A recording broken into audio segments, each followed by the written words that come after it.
Isn't that what our conditions are? Or maybe what our conditions are? The cancer and the diseases and the conditions and the threats and the fear of the depression, the anxiety. Maybe that isn't what you're trying to heal from. Maybe that is what's trying to heal you.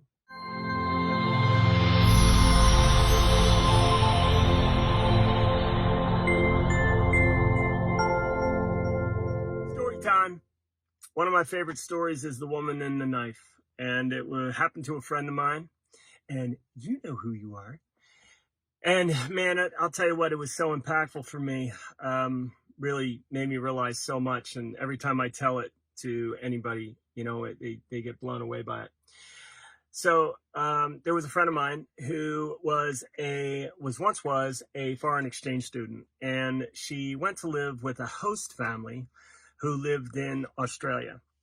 And she had lived there for, I don't know, maybe six months or something like that. And there was the father, and there was a couple of kids, and then there was the mother. And they were farmers. And this was kind of like a rural part of Australia. And they worked this farm. The mother, though, was especially absolutely hated my friend. And she was always like looking at her and kind of giving her, that look of disgust. And my friend just couldn't understand it. She just didn't get it. She didn't, what did she do to this woman? She invited her to stay with her.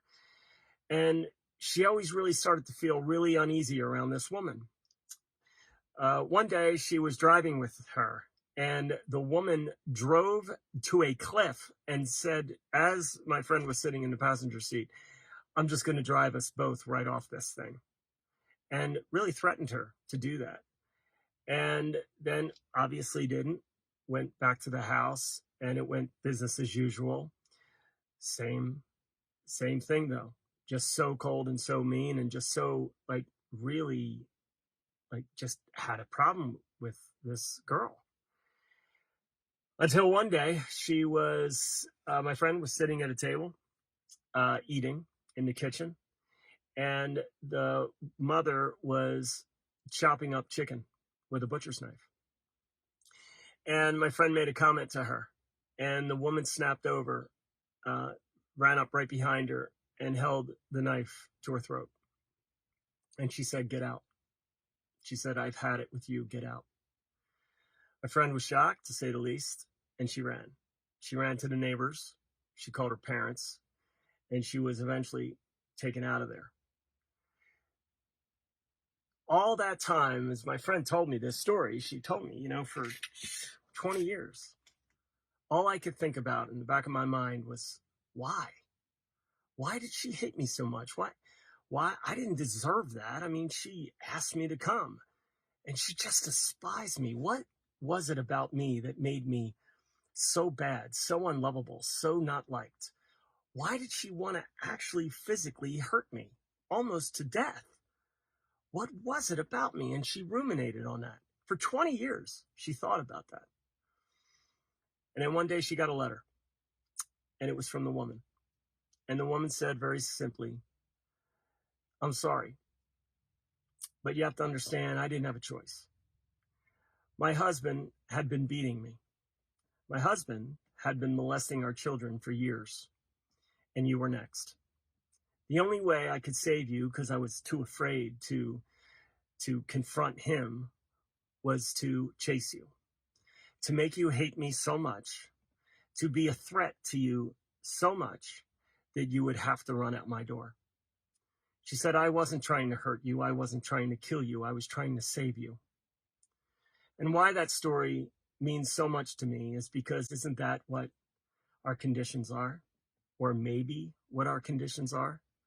The cancer and the diseases and the conditions and the threats and the fear of the depression, the anxiety. Maybe that isn't what you're trying to heal from. Maybe that is what's trying to heal you.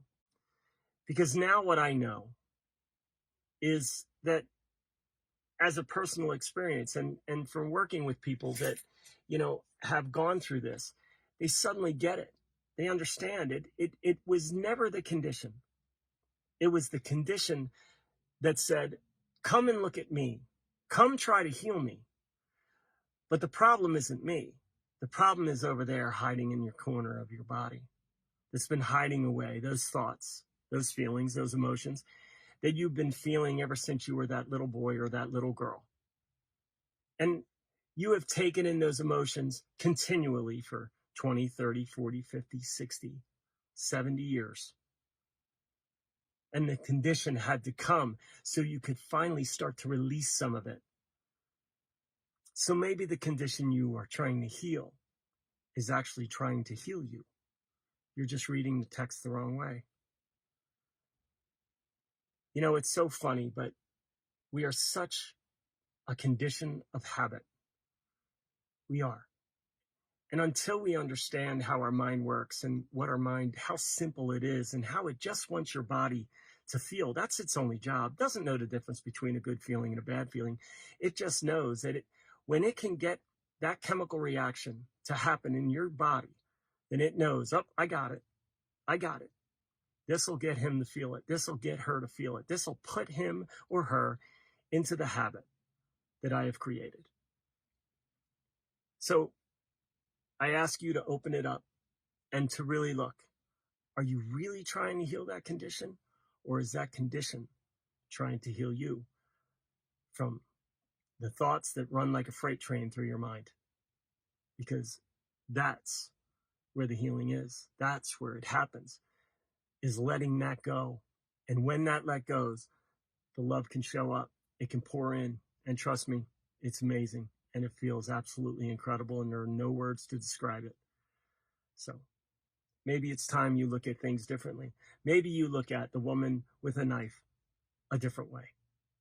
Maybe it's just been trying to heal you all along. So go find it.